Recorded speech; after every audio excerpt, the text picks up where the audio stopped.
Hello guys, আসসালামু আলাইকুম। সবাই কেমন আছেন? আমি আলহামদুলিল্লাহ ভালো আছি। রুই মাছের মাথা দিয়ে মুড়িঘণ্ট রান্না করবো, এই জন্য মুগ ডাল ভাজার জন্য রেডি করলাম। ফাইনালি হালকা ভাজে নিলাম। নেওয়ার পর পরিষ্কার করে ধুয়ে নিয়ে আবার সিদ্ধর জন্য পাত্রে বসায় দিলাম।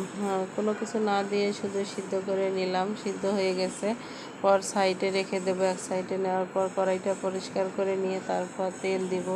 তারপর তেল দেওয়ার পর রুই মাছের মাথাটা লবণ হলুদ দিয়ে সুন্দর করে ভেজে নেব।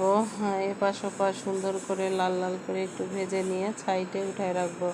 উঠায় রাখার পর পেঁয়াজ মরিচ বেরেস্তা ভাজার জন্য দিয়ে দিলাম। যখন একটু ব্রাউন কালার আসবে তারপর পরিমাণ মতো লবণ, আদা বাটা, রসুন বাটা, হলুদ গুঁড়ো, জিরা গুঁড়ো, ধনিয়া গুঁড়ো, মরিচের গুঁড়ো সুন্দর করে মশলাটা কষায় নেব। কষায় নেওয়ার পর মাথাটা দিয়ে কিছুক্ষণ কষাবো।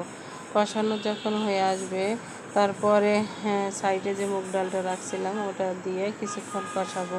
কষানোর পর পরিমাণ মতো পানি দিয়ে বসায় দেব। পরিমাণ মতো পানি দিয়ে বসায় দেওয়ার পর ফাইনালি আমার মুগ ডাল রান্না হয়ে গেল।